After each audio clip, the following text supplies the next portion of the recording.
Where there's water, there's life. And for this reason, when we look out into the cosmos and we're trying to find another planet that might harbor life, we're looking for planets that are in what we call the Goldilocks zone. But what if I told you there's a place in our own backyard that's not in this Goldilocks zone that might actually have life?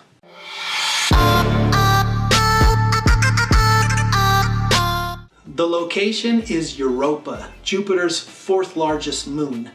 Europa is one of the coolest looking places in our solar system. Even though Europa is covered in ice, scientists believe that underneath that icy surface is a vast liquid ocean. One of the reasons why scientists believe that is because Jupiter is constantly pumping energy into Europa.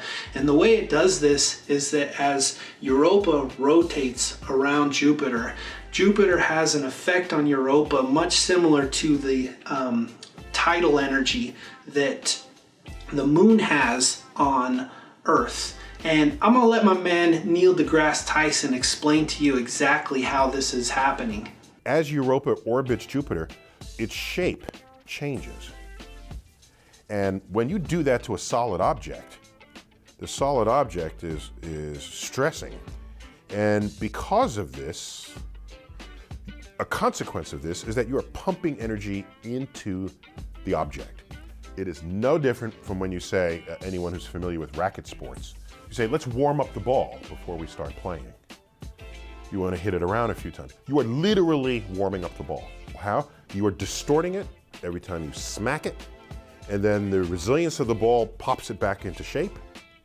And every time you do that, every smack, you're pumping energy into the ball. It's not fundamentally different from what's going on in orbit around Jupiter. All right, story time.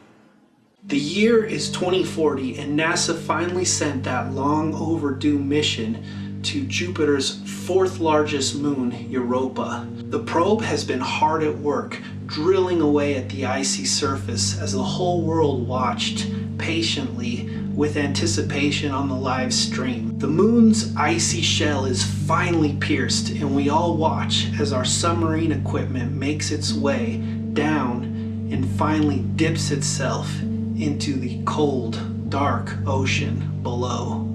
As the submarine makes its way along the ocean, and just at that moment, the camera rotates and you see this. And no, it's not alien, it lives here on Earth, but I tell this whole story to kind of make a point, and that is that there are so many weird creatures here on Earth that if you were to see them on a live stream on, like this scenario, the moon surface of Europa, you would totally think that they were aliens. For example, this little guy that you're looking at is what's known as a goblin shark. What we got here is our classic Nemo fish. It lures fish in with the light, and when they get in really close, he eats them. I mean, this little worm isn't that bad. He's just kind of gross looking, kind of pulsating. Oh, snap! In 1986, some Romanian sewer workers accidentally opened up a cave system that had been sealed for 5.5 million years. And inside of this cave system, they found all of these species that had been thriving and evolving in a world completely different than our own. This cave system was covered in poisonous gases. Well, poisonous to us. People that went down into the cave could only stay there for about 5 or 6 hours before their kidneys started to give out. But these creatures within the caves were thriving in this environment. Other than being super cool, the main takeaway for this discovery for me is that it suggested that life can exist in what we would normally consider harsh environments. And it makes it more convincing that there could be life living somewhere other than Earth and in places that we normally wouldn't even look think to look. It really makes you wonder how many other cave systems might be out there so close in proximity to the modern world, yet still undiscovered. Who knows what else is out there? We live in such a known world that it makes us crave the unknown. When contemplating, is there life out there, not of this earth, in the universe?